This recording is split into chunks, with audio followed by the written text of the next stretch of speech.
সাজুগুজু করলে মন ভালো থাকে। এই কথাটার সাথে কে কে আমার সাথে একমত বলুন তো? হাই এভরিওয়ান, আসসালামু আলাইকুম। This is Mimi from Dusky Mimi. আমি অনেক দিন পর আপনাদের সাথে একটা মেকআপ টিউটোরিয়াল নিয়ে চলে আসলাম। তবে সত্য কথা বলতে আমি কিন্তু একদমই প্রফেশনালি মেকআপ আর্টিস্ট নই। আমি আমার মতো করে মেকআপ করি, আর সেটাই ভিডিওস করলাম আর কি।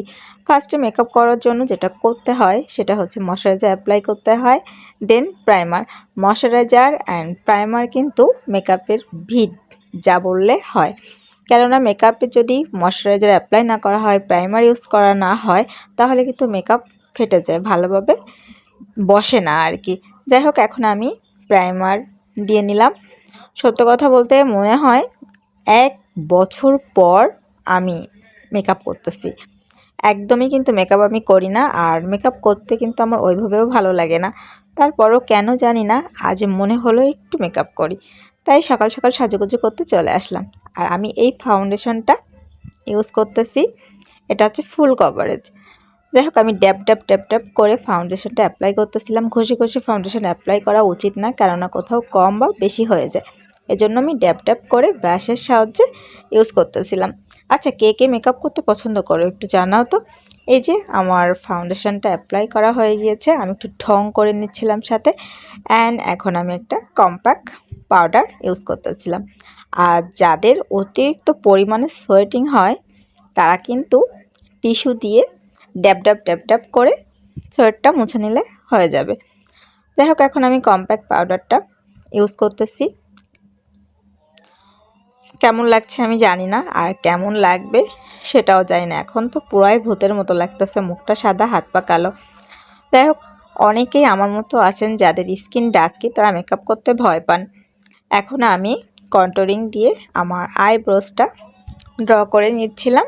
এখন আমি এই আইশ্যাডো প্যালেট থেকে আইশ্যাডো অ্যাপ্লাই করছিলাম আর কি। আমি আমার মতো করে মেকআপ করছি, জানি না এর ভিতরে অনেক বেশি ভুল ত্রুটি আছে। দয়া করে আপনারা কেউই এগুলো ধরতে যাবেন না। আমি বারবার বলতেছি, আমি কিন্তু প্রফেশনালি মেকআপ আর্টিস্ট না। অ্যান্ড আমার এই মেকআপ ফলো কেউ করবেন না। ফলো করলে, ভুল করলেই আবার আপনারা আমাকেই দোষ দিতে শুরু করবেন যে হ্যাঁ, আপনার তো দেখে এই করছিলাম, ওই করছিলাম, আপনার এটা হয়নি, ওটা হয়নি। কিছুই বলার দরকার নেই, আমি আমার মতো করে মেকআপ করতেছি আর কি। আর আমি মনে হয় 1 বছর পর মেকআপ করলাম। এখন আমি এই প্যালেট থেকে একটু কন্টুরিং করে নেব। কন্টুরিং করা মানে গাল কাটা, ক্রিম আপার মতো যা বললে সবাই বোঝেন আর কি। এখন আমি ব্লাশ দিয়ে নিচ্ছিলাম আর কি। এইভাবে করতে করতে আমার মেকআপটা অলরেডি ডান। আর আমি এই মেকআপটা করেছি অনলি 15 থেকে 20 মিনিটের মধ্যে মনে হয়। কি জানি সকালে হঠাৎ করে মাথায় ভূত চাপলো, মেকআপ করব। সো যেই ভাবনা সেই কাজ। এখন আমি মায়ের এই শাড়িটা পরবো। আর শাড়ি পরতে তো আপনারা জানেন আমার 2 মিনিটও সময় লাগে না। সো মেকআপও আমার 20 মিনিটের মধ্যে ডান, অ্যান্ড শাড়ি পরাও আমার 2 মিনিটের মধ্যে হয়ে গেল। তারপরে একটু ভিডিওস করে নিলাম, ঢং করলাম আর কি। যাই হোক, আজকের ভিডিওটি যদি আপনাদের ভালো লেগে থাকে অবশ্যই লাইক, কমেন্ট, শেয়ার করে পাশে থাকবেন এবং অলওয়েজ আমাকে সাপোর্ট করবেন। অ্যান্ড সবাই ভালো থাকবেন। আল্লাহ হাফেজ।